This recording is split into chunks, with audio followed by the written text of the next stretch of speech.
नमस्कार, आप देख रहे हैं सूचना दर्पण न्यूज। तो आइए इस खास प्रोग्राम में खास मुलाकात के साथ हम आपको गांव शहर से लेकर हर क्षेत्र की समस्याओं, वहां के विकास कार्यों को लेकर अपडेट रखते हैं। तो चलिए आज हम आपको रूबरू कराते हैं खास खबर से।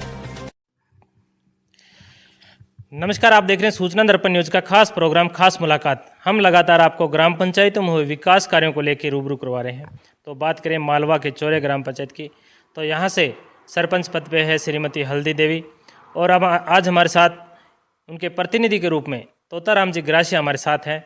तो ये भी अगर बात करें इनके राजनीतिक परिचय की, तो किसी परिचय के मोहताज नहीं, क्योंकि इनकी राजनीति 2002 से शुरुआत है और लगातार इनको जनता ने कहीं ना कहीं जिस प्रकार एक राजनीतिक पद पे हमेशा मौका दिया, और इन्होंने भी जनता की सेवा में अपनी भूमिका जिस प्रकार का जो निर्वहन है वो एक बिल्कुल समानता के साथ और प्रत्येक आदमी को साथ लेके चलने का जो उनका विकास था, और किस प्रकार इनके पंचायत में विकास कार्य हुए, क्या क्या समस्याएं रही, जानेंगे आज तोताराम जी से इनका राजनीतिक परिचय भी। तो सबसे पहले तो तोताराम जी, हमारे चैनल में स्वागत है आपका। नमस्कार। नमस्कार राम जी, राजनीति की शुरुआत कैसे हुई? अपने दर्शकों को आपका राजनीतिक परिचय बताएं। मैं जब कॉलेज में पढ़ता था तो उस समय हमारे एक अजीब दोस्त था शंकरलाल ग्रासिया, जो 2005 से 10 में सरपंच बना था। उस समय वो वार्ड पंच का फॉर्म भरने के लिए जा रहा था, तो मैंने भी वोटर लिस्ट में मेरा नाम देखा कि मेरा भी वोटर लिस्ट में नाम है। तो मैंने वोटर लिस्ट में नाम देखा तो मैंने भी वार्ड पंच का फॉर्म भरा, और उस समय वर्तमान सरपंच दल्लाराम ग्रासिया था, तो वो भी खड़ा हुआ था और मैं भी खड़ा हुआ था। उसमें दल्लाराम जी पूर्व सरपंच को मैंने हराया था, और मैं वार्ड पंच के पद पर 2000 से 2005 में कार्यरत रहा। उसके बाद में जब मैं LLB फाइनल हो रही थी, तो उस समय 2005 और 2010 के बीच में सरपंच का चुनाव 2005 में होने जा रहा था। तो मैंने भी सरपंच का चुनाव लड़ा, लेकिन उस समय मुझे हार का सामना करना पड़ा। उसके बाद में जुनून भरा था कि एक दिन मैं भी सरपंच बनूंगा। तो इसी लक्ष्य के साथ मैं काम करता रहा और लोगों का विश्वास जीतता रहा। तो 2010 में जब चुनाव वापस हो रहे थे, तो मेरे लेडी सीट होने के कारण मेरी मम्मी को सरपंच के पद पर चुनाव लड़ाया। तो बहुत अच्छे वोटों से मेरी मम्मी जीत के आई थी। तो उनका, मेरी मम्मी का कार्यकाल 2010 और 2015 में के बीच में रहा था। तो वापिस 2015 से जन से जो सरपंच के चुनाव में हमारा मालवा का सोरा के जन्स का सदस्य का चुनाव आ रहा था, तो मैंने भी उस समय मैंने तैयारी खुद ने की और स्वयं लड़ा। और मैं उस समय 1778 वोटों से पूरी मालवा का सोरा ग्राम पंचायत वासियों ने मुझे जिताया था, और जनता ने मुझे भरपूर सहयोग दिया था। मैंने मेरे मम्मी के कार्यकाल में उस समय पेंशन करीबन मैंने 600 लोगों को दिलवाई थी पूरी। उस समय हमारे ग्राम पंचायत के अंतर्गत 13 राजस्व गांव आ रहे थे। उसमें से शक पिपली खुणा, शक पिपरमाल, पेन्याली, चिल्पिया, गणिका खेत, बरकुंडा, सालरिया, उपलावास, मालवा का चौरा, हेमला थला, पीपलदरी, कोदालिया, सिवड़िया का चौरा, ये हमारे गांव थे। तो मैंने 1778 वोटों से जीतने के बाद में लोगों का सबका दिल जीता। तो उस समय ग्राम पंचायत का पुनर्गठन होना था। तो 2020 में हमारे ग्राम पंचायत बहुत लंबी छोड़ी थी, उनका पुनर्गठन हुआ। और पुनर्गठन में हमारे मतलब ग्राम पंचायत मालवा का चौरा के रेवेन्यू विलेज 2 ही बसे, एक मालवा का चौरा, दूसरा हेमला थला। और बाकी हमारे पेन्याली और चक पीपरमाल ग्राम पंचायत पालसा में चले गए, और पीपलदरी चापा की नाल में चली गई, कोदालिया हमारे मेवाड़ा का मठ में चला गया, और सिवड़िया का सोरा बुतवाड़ में चला गया, और बाकी जो रेवेन्यू विलेज बसे थे जो ग्राम पंचायत नई उपलावास बनाई, वहाँ का हमने सरपंच हेराराम जी को चुना। और मुझे भी लोगों ने जब 15 बार 10 से लगाकर 20 के बीच में हर लोगों से मिला, हर लोगों की समस्या का समाधान किया। कई बाकी जो समस्या रही थी तो मैंने भरपूर सहयोग से या लोगों का सहयोग से पूरी करने की कोशिश की।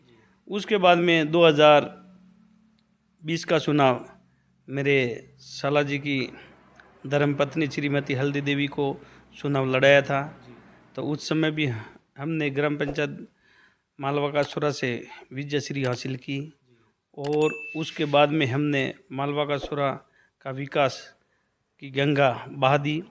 तो आज की तारीख में मेरे जो कार्यकाल में जो लोगों का काम हुआ बहुत शानदार ढंग से हुआ, और जितनी विपत्तियां भी आई 2020 में, लेकिन हमने किसी का पीछे मुड़ के नहीं देखा, और ग्राम पंचायत को हमने एक तरफ अच्छी जीत के साथ, अच्छे लोगों के व्यवहार के साथ आज हम इस पद पर मुकाम तक पहुँचे हैं।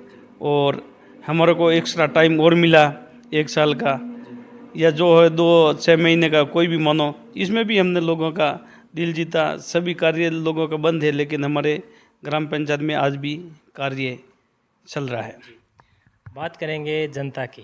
कहीं ना कहीं मूलभूत और आधारभूत जो सुविधाएं हैं, चाहे शिक्षा हो, पेयजल हो, स्वास्थ्य हो, किस प्रकार यहाँ के लोगों को इन सुविधाओं का लाभ कैसे मिल रहा है?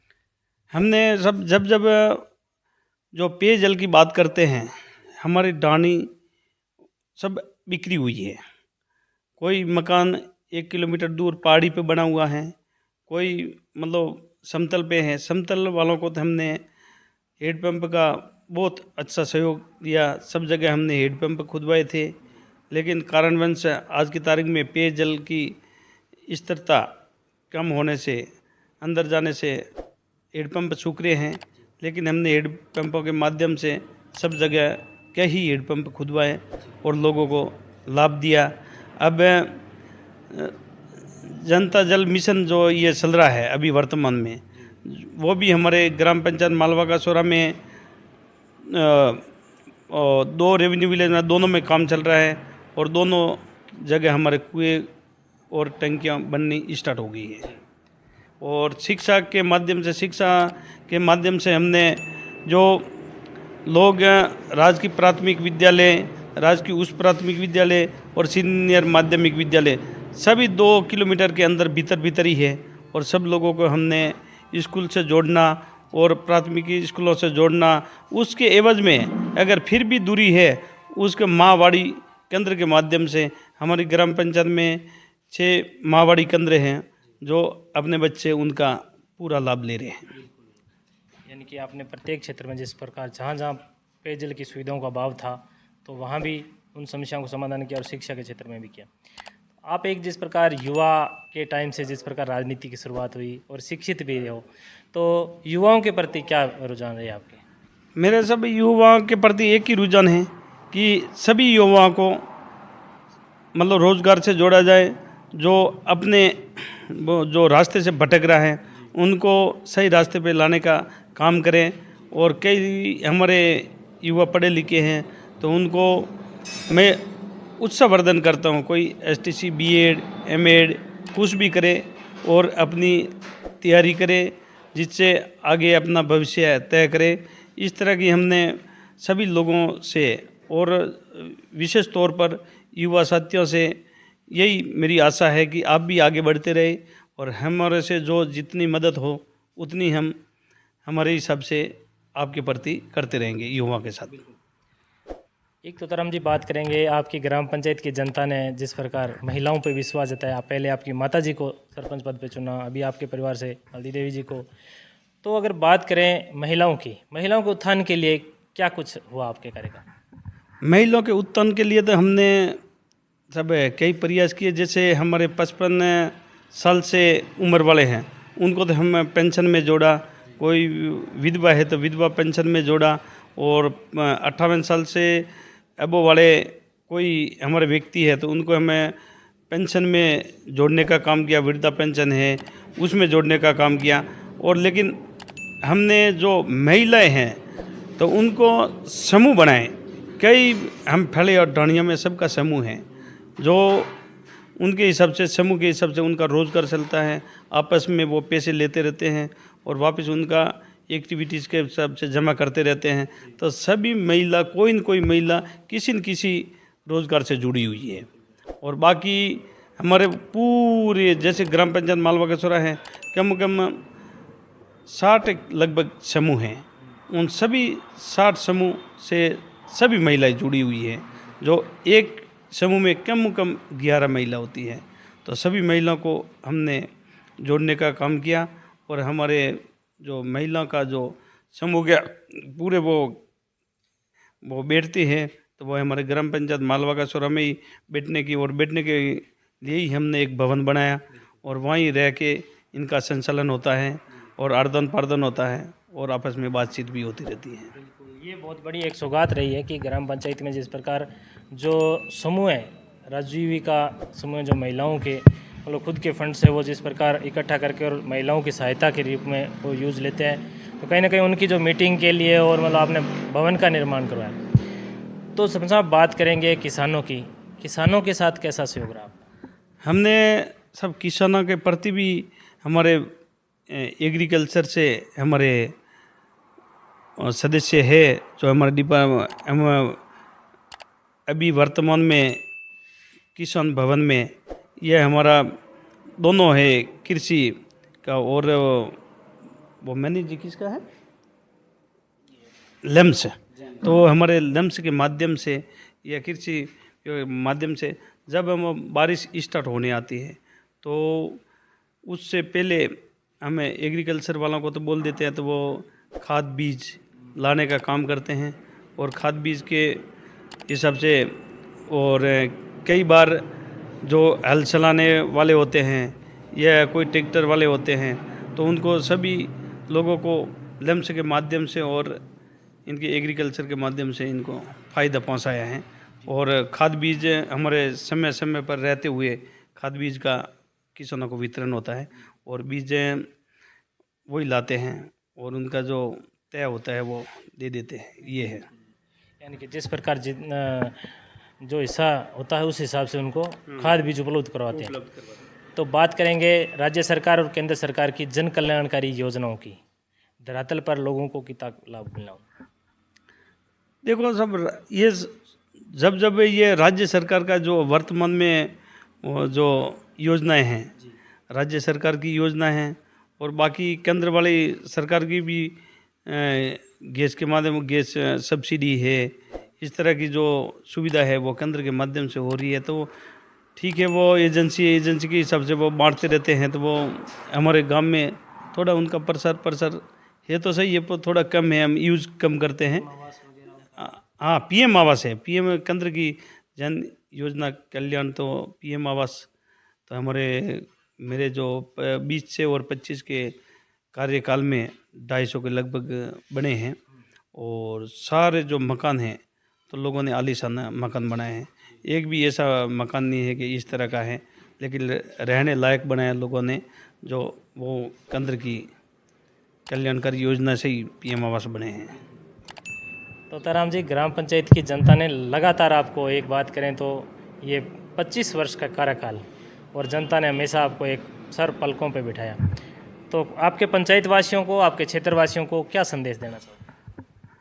सर, मुझे कहते हुए हर्ष हो रहा है कि जब मुझे जो पंचायत ने जिम्मेदारी सौंपी है, ग्राम पंचायत के लोगों ने मुझे जिम्मेदारी सौंपी है और ग्राम पंचायत के सभी लोगों की भावना के अनुरूप ही काम करता हूँ। अगर हमारे भावना के अनुरूप काम नहीं करता, मेरी मनमानी करता, तो मेरे ख्याल से मुझे नहीं सुनते। लेकिन आज मैं जहाँ बैठता हूँ, जहाँ अपने लोगों का हमेशा दिल जीतता हूँ। जीतने का कारण यही है कि उनके अब हमारे लोगों का क्या काम पड़े। किसी का राशन कार्ड नहीं है, किसी का जॉब कार्ड नहीं है, कोई पेंशन वाला पेंशन नहीं है, जाति प्रमाण पत्र है, जन्म प्रमाण पत्र है, इस पे सिग्नेचर करना, ये छोटी छोटी बातों के लिए ही अपन जनता चुनती है। और अगर इसका भी अपन इनको परिवार को लाभ नहीं दे पाए तो फिर बाद में अपन सुनना सही नहीं है। तो मैं हमेशा लोगों के कहीं भी जाऊं 2 चक्कर ग्राम पंचायत का अवश्य काटता हूं, एक तो सुबह या दोपहर में, कहीं मेरे हिसाब से कई लोग भटक नहीं जाए, कई 2 दिन 4 दिन का इंतज़ार नहीं करना पड़े। मैं उनको मार्गदर्शन देता हूं और हमेशा लोगों के बीच में ही रहता हूं। जैसे आज खाली टाइम है तो खाली टाइम में भी अपने ये सर्कल में बैठता हूँ। यूँ नहीं कि आज अपन उदयपुर के 10 दिन रहे न आए, ऐसा नहीं। हमेशा मैं लोगों के साथ रहता हूँ। तो लोगों का विश्वास अपने पे है, तो अपना पूरा विश्वास तो लोगों पे है। लोगों के हिसाब से ही अपन इस पद पर काबिज है। अगर लोग शायद एक दिन में ही अपन को भगा दे, लेकिन लोगों की भावना के अनुरूप काम करते हैं, लोगों के दिल जीतने का काम करते हैं। जनता हमेशा हमारे साथ है, हम भी जनता के साथ में ही हैं।